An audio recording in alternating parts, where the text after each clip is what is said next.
তীব্র আপত্তির কারণে একীভূত হচ্ছে না বিনিয়োগ উন্নয়নে কাজ করা সরকারের ৬টি সংস্থা। তবে কাজের ধরন একই হওয়ায় আপাতত বিডার সঙ্গে পিপিপি কর্তৃপক্ষকে যুক্ত করার চিন্তা করছে সরকার।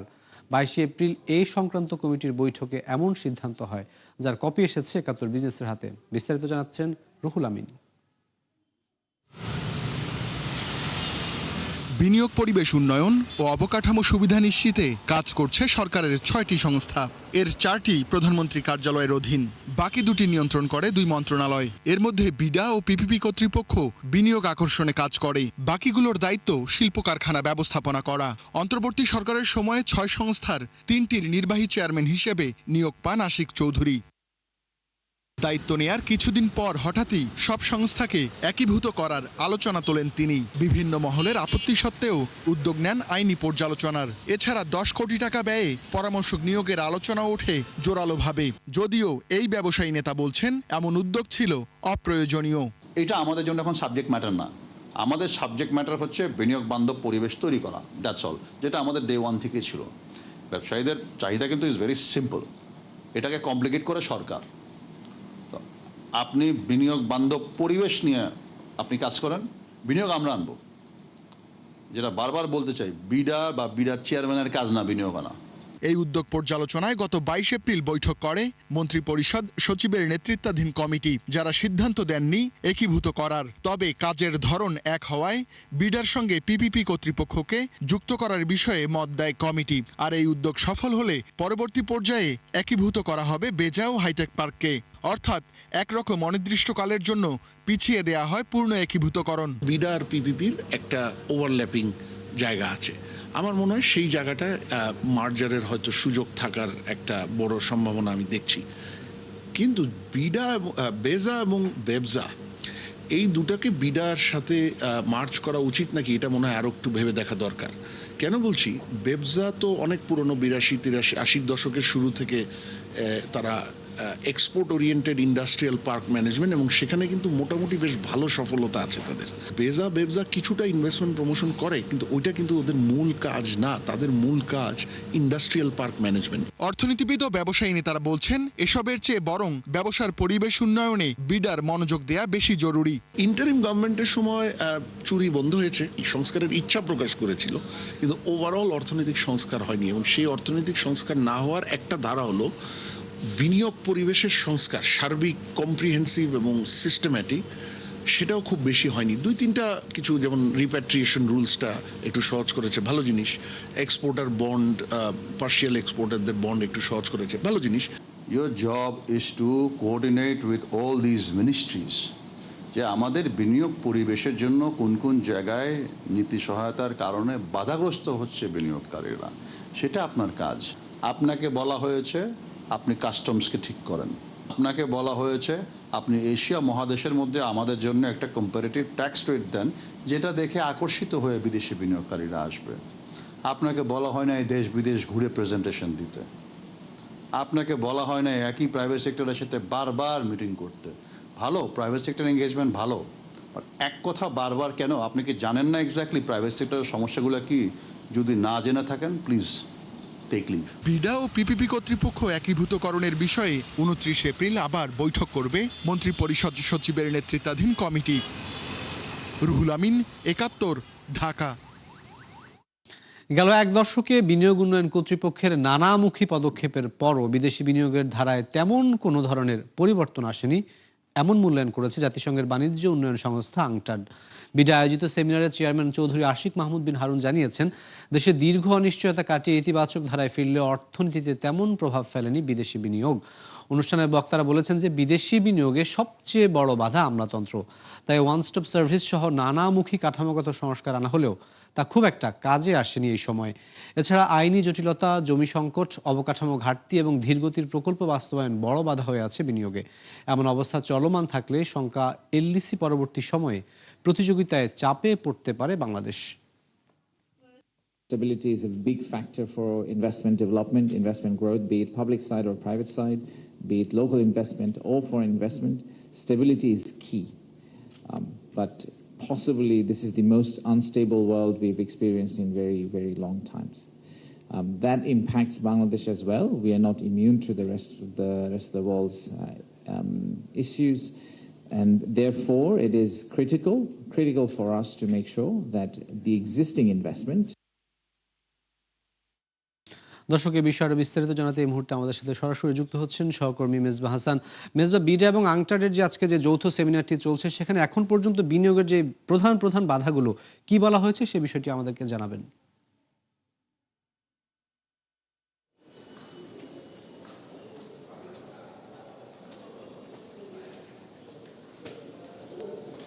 রাকিব, বিনিয়োগের প্রধান বাধা হিসাবে এখনো পর্যন্ত এখানে যে সকাল থেকে কিন্তু আলোচনা চলছে, মোটা দাগে যেটি উঠে এসেছে সেটি হলো যে বাণিজ্যিক কাঠামোর বিদেশি বিনিয়োগরা যেটি আসছে না, সেটা হলো যে নীতিগত আইনিগত জটিলতা, বিশেষ করে জমি সংক্রান্ত যে আইনিগত জটিলতা আছে সেই জটিলতা তো আছেই, তার সাথে কিন্তু আমলাতন্ত্রের বড় একটা কারণ আছে, যার কারণে কিন্তু বিদেশি বিনিয়োগকারীরা কিন্তু দেশে বিনিয়োগ করতে বাধাগ্রস্ত হন।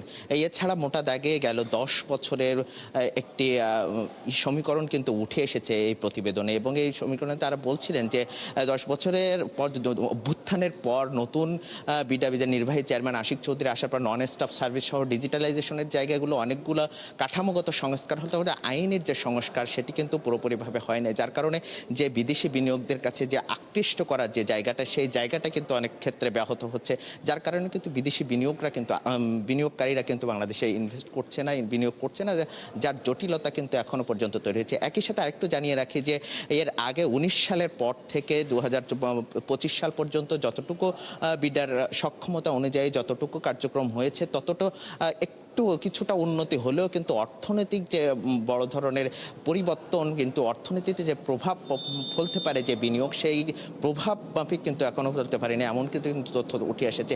বিডা চেয়ারম্যান লাস্ট বলছিলেন যে এই যে বিনিয়োগ যে অবস্থা, এর বড় একটা কারণ হলো নীতিগত সংস্কার এবং বিদেশি বিনিয়োগকারীদের যে আকৃষ্ট করার জন্য আমাদের অনলাইন কাঠামোগুলো কিন্তু যদিও নন স্টাফ সার্ভিস চালু হলে কিন্তু বাংলাদেশের বিনিয়োগকারীরা এবং তারা কিন্তু অনেক ক্ষেত্রে অভ্যস্ত না, এবং তাদেরকে প্রশিক্ষণের মাধ্যমে যে এর আওতায় নিয়ে এসে এবং এই অনলাইন সংস্কার এবং নীতিগত যে সংস্কারের জায়গাটা বলা হয়েছে, সেই জায়গাগুলোতে যদি আমরা সক্ষমতা যদি বাড়াতে পারে তাহলে হয়তো এই বিনিয়োগের সংস্থা আরও বাড়তে পারে।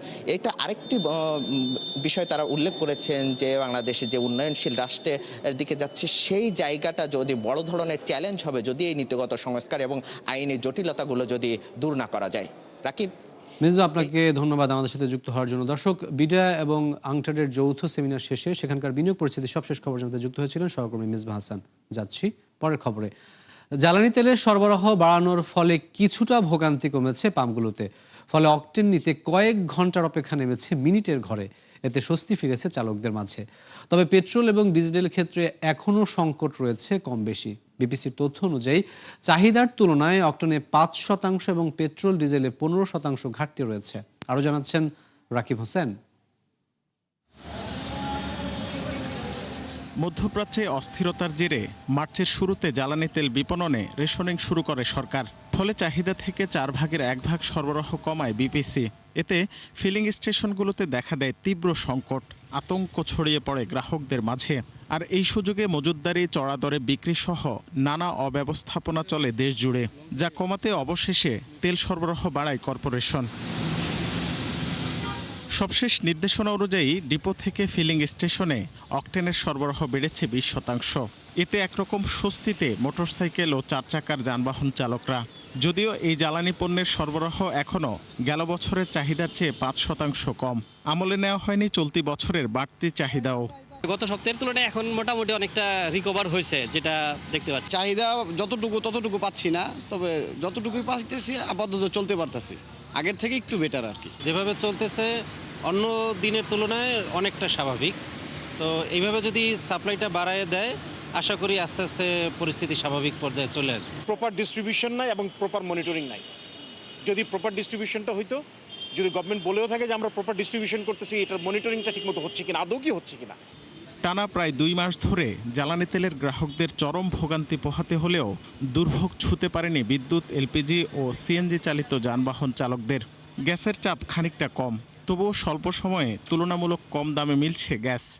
তেলে আগে চালাইতাম, কিন্তু তেল নিতে গেলে এখন দেখা যায় যে 8 ঘন্টা 9 ঘন্টা লেগে যায়।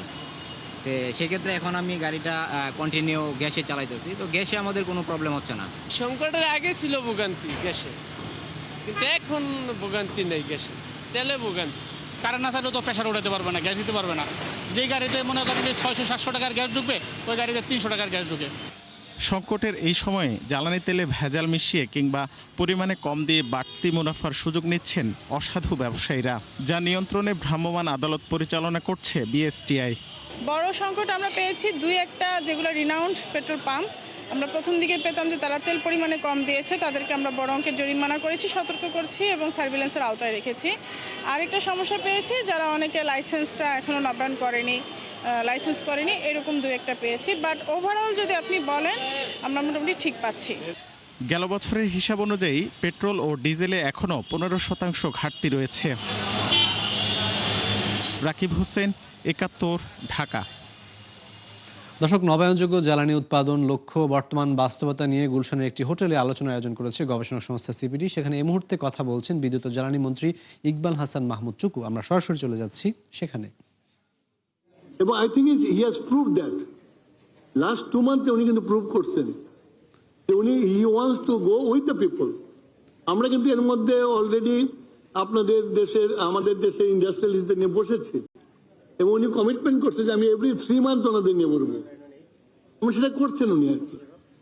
তো আপনারা আমাদেরকে সহযোগিতা করেন। আমি আপনাদেরকে এটুকু বলতে পারি, under the leadership of Tarique Rahman, ওনার ফাদার যেমন 3 বছর দেশটাকে টার্ন করে দিয়েছিল, আমি আশা করি যে ওনার লিডারশিপে আমরা টার্ন করতে পারবো। সবাইকে ধন্যবাদ। Thank you honourable minister. দর্শক, নবায়নযোগ্য জ্বালানি নিয়ে আয়োজিত সিপিডি অনুষ্ঠানে কথা বলছিলেন জ্বালানি মন্ত্রী। আমরা সরাসরি চলে যাচ্ছিলাম সেখানে এবং আমরা শেষ করেছি সেই আলোচনাটি। যাচ্ছি পরের খবরে। গত 3 বছরে বন্ধ হয়েছে 400-র বেশি পোশাক কারখানা। আর্থিক ঝুঁকিতে পড়েছে আরও অনেকগুলো কারখানা। এনবিআরের প্রাক বাজেট আলোচনায় এমন দাবি করেছেন বিজিএমইএ সভাপতি। এজন্য ব্যবসার ব্যয় বৃদ্ধি ও নীতির দুর্বলতাকে দায়ী করেছেন তিনি। এ সময় টার্নওভার কর কমানোর দাবি জানায় বিটিএমএ। আর করদাতাদেরকে হাইকোর্ট দেখানোর প্রবণতা বন্ধ করতে কর্মকর্তাদের কড়া হুঁশিয়ারি দেন এনবিআর চেয়ারম্যান। আরও জানাচ্ছেন মইনুল হাসান। কয়েক বছরে জ্বালানি সংকট, উচ্চ সুদের হার, বাড়তি উৎপাদন ব্যয়সহ নানা কারণে সংকটে পোশাক শিল্প। ফলে চলতি অর্থ বছরে টানা 8 মাস ধরে নেতিবাচক রপ্তানি প্রবৃদ্ধি। এনবিআরের বাজেট আলোচনায় বিজিএমইএ সভাপতি বলেন, গত 3 বছরে বন্ধ হয়েছে 400-র বেশি পোশাক কারখানা। আর্থিক ঝুঁকিতে আছে বেশ কয়েকটি। এজন্য ব্যবসার ব্যয় বৃদ্ধি সহ নানা কারণকে দায়ী করেন তিনি। তো এটা আমি বলবো যে ওয়েভ করবেন, যেহেতু ইনসেন্টিভ এক ধরনের ভর্তুকি, এটার উপর যেন ট্যাক্স ইম্পোজ করা না হয়। আমাদের যে আপনি যেটা বললেন এটা আমি একটু পরে বোঝার চেষ্টা করব, যে রিস্ক বেস অডিট সিস্টেম করবেন। এ সময় আসছে বাজেটে উৎসে কর কমানো ও রপ্তানিতে নগদ সহায়তার বিপরীতে 10% আয়কর বাতিলের দাবি জানায় এই খাতের 2 সংগঠন। একই সাথে রপ্তানিমুখী কারখানায় নবায়নযোগ্য জ্বালানির ব্যবহার বাড়াতে সোলার প্যানেল, ব্যাটারি সহ যন্ত্রাংশ আমদানিতে করহার 1% নামানোর দাবি জানানো হয়। এছাড়া এলপিজির উপর থাকা ভ্যাট তুলে দেওয়ার প্রস্তাবও দেন তারা। ইনসেন্টিভের উপরে যে ট্যাক্সটা 10% যেটা আমরা পাই, এটা এক ধরনের প্রণোদনের উপরে যদি আবার ট্যাক্স হয়, এটা দেখতেও বা কেমন লাগে, শুনতে বা কেমন লাগে। তো এটা আমি মনে করি প্রত্যাহার করা যেতে পারে। এনবিআর চেয়ারম্যান জানান, ভ্যাট ফাঁকি বন্ধে কঠোর হচ্ছে এনবিআর। ট্যাক্সের বেস বাংলাদেশের ইকোনমি এবং বাংলাদেশের যে জনসংখ্যা, বাংলাদেশের যে ব্যবসা বাণিজ্য, সেই অনুযায়ী বেসটা খুবই ছোট। তা আমরা এইটাকে বেস বড় করার জন্য আমরা নানা রকমের উদ্যোগ নিচ্ছি। বিশেষ করে অটোমেশন করার ফলে আমাদের লাইফটা একটু সহজ হয়েছে। এ সময় পণ্য রপ্তানি আয়ের বিপরীতে পাওয়া কমিশন, চার্জ ও পারিশ্রমিকের উপর অগ্রিম আয়কর কমানোর দাবি জানায় buying house association. Moinul Hasan, 71, Dhaka. অর্থনৈতিক পরাশক্তি হিসেবে প্রতি পদে যুক্তরাষ্ট্রকে টেক্কা দেয় চীন। তবে নিজেদের রক্ষণশীল নীতির ফলে এখনও আন্তর্জাতিক মুদ্রা হয়ে উঠতে পারেনি দেশটির মুদ্রা ইউয়ান। তবে ইউক্রেন ও ইরানের যুদ্ধ এক সুবর্ণ সুযোগ এনে দিয়েছে বেইজিংকে।